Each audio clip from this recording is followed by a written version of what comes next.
ہم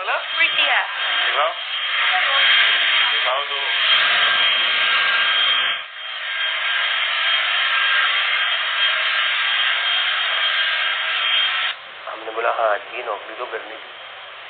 صحیح بات. اور سیلری کتنی؟ 2200 روپے.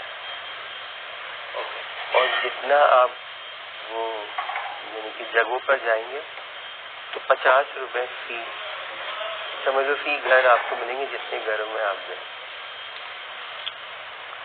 تو میں نے کہا بائک چلانا آتی ہے تو مجھے آتی نہیں. پہلے ہی دن مجھے 7 وہ مل گیا ٹاسک کہ 7 جگہوں پہ جانا ہے اور بائک نہیں آتی. اب جب میں نے آفس سے بائک اٹھائی تو ظاہر ہے ہوتا ہے نا, اب جیسے گیئر ڈال کے کلچ چھوڑوں بائک بند ہو جائے. سائیکل پہ چلانا آتی تھی, بائک بیلنس آتا ہوگا لیکن چلانا نہیں آتا. تو میں جب کلچ چھوڑوں گاڑی بند ہو جائے. اب کیا کروں؟ تو میں نے نا ایسی گاڑی اسٹارٹ کی, کلچ پکڑا اور پاؤں سے دھکیل کے نا آفس سے آگے چلا گیا.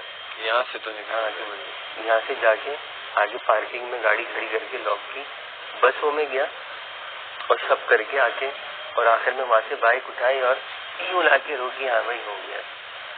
اب 1-2 دن تو چلا ایسے.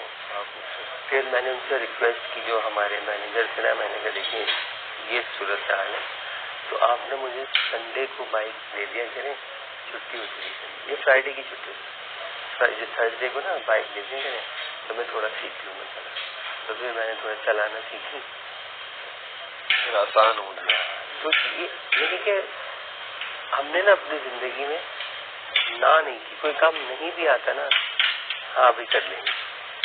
جیسے کھانا پکانے کا تھا نا, میں نے نہیں بولا میں تو کبھی پکایا نہیں, مجھے آتے نہیں. اور یقین کرو کہ واقعی میں نے گھر میں یا کہیں بھی کڑھائی یا قورمہ یا قیمہ رائس کبھی بھی نہیں بنایا. وہ میں نے یہیں پہلے دیکھا 1-8 دفعہ, 19-20 ہوئے, پھر یاد کیا کہ اماں کیسے پکاتی ہیں یا بیگم میری کیا کرتی ہے, تو اس کو کر کے اس سے بنا. ٹھیک ہے. اسی طرح اب جب وہ بائک پر ہم جاتے تھے گھر کے, تو نارملی جو لڑکے تھے نا جو کانٹریکٹ پہ کام کرتے تھے, ان کو ایک جگہ جانے پر 200 ملتے تھے. وہ ملازم نہیں تھے اور ہم ملازم تھے تو اس لیے ہمیں 50 روپے ملتے. تو وہ دن بھر میں نا 7 یا 8 جگہ ہو کر آتے تھے. اور میں یہ پیجر سے بھی پیچھے کی بات ہے, پیجر اس کے 4-5 سال بعد ہے. تو میں جو تھا نا, میں 20 جگہ ہو کر آتا تھا. تو یہ سارے حیران. شادی بھی نہیں ہوگی سر؟ ہاں, جوانی کے بعد. پیجر سے پہلے آپ کی شادی ہوئی تھی؟ نہیں, بچے تھے ہم. 17 سال کا ہوا میں, 17 سال. تو اب وہ دماغ کیسے لڑایا کہ اس زمانے میں لینڈ لائن فون ہوتے تھے, تو جو کانٹریکٹ پہ کرتے تھے نا وہ 6-7 جگہ کر کے آ جاتے تھے, اور ہم جو تھے وہ 20 جگہوں سے ہو کر آئے. تو وہ سب پریشان. سیٹ بھی بولیں کہ یار دیکھو ایسے ہوتا ہے کام, تم لوگ کیا کرتے ہو, پیسے بھی تمہیں ہم تمہارا رزلٹ اتنا اچھا نہیں ہے, اور یہ دیکھو. تو میں یہ ٹیکنیک کرتا تھا کہ میں جس پہلے گھر میں گیا, جیسے مثال کے طور پہ میرے پاس ناظم آباد کا ایریا ہے. اب ناظم آباد میں مجھے 2 جگہ جانا ہے, فیڈرل بھی ایریا جانا ہے اور گلشن اقبال جانا ہے. اس طرح کر کے 6-7 میں بھی لے کے نکل جاتا تھا. تو میں کیا کرتا تھا کہ جس گھر میں جاتا تھا وہ ہمارا نا آفٹر سیل سروس کا کام تھا. میں ایک ایئر کنڈیشن واشنگ مشین جو ہوتی نا اس کی مینوفیکچرنگ یونٹ پہ پہلے میں کام کرتا تھا. تو وہاں سے پھر مجھے انہوں نے آفٹر سیل میں ڈال دیا تھا. انہوں نے میرا بچہ دیا تھا, اس کو آؤٹ ڈور پہ رکھو.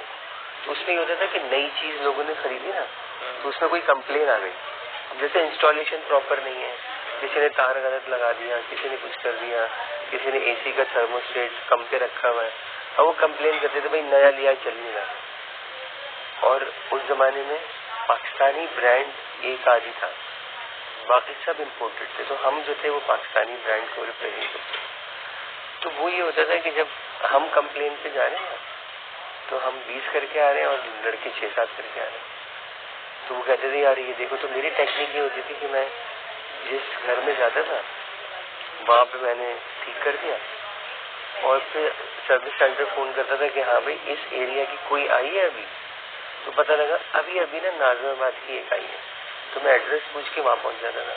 تو لوگ کہتے تھے یار اتنی فاسٹ سروس, ابھی تو کمپلین کی ابھی 5 منٹ میں بندہ آ گیا یار. واہ, کیا وہی ہوتے تھے. تو میں ٹیکنیک یہ کرتا تھا نا کہ میں ہاتھ کے ہاتھ اچھا جس جگہ پہنچا ان سے فون بھی کرا دیا ہاں بھائی سیٹسفائی, اور اس پہ سیٹسفائڈ لکھا کے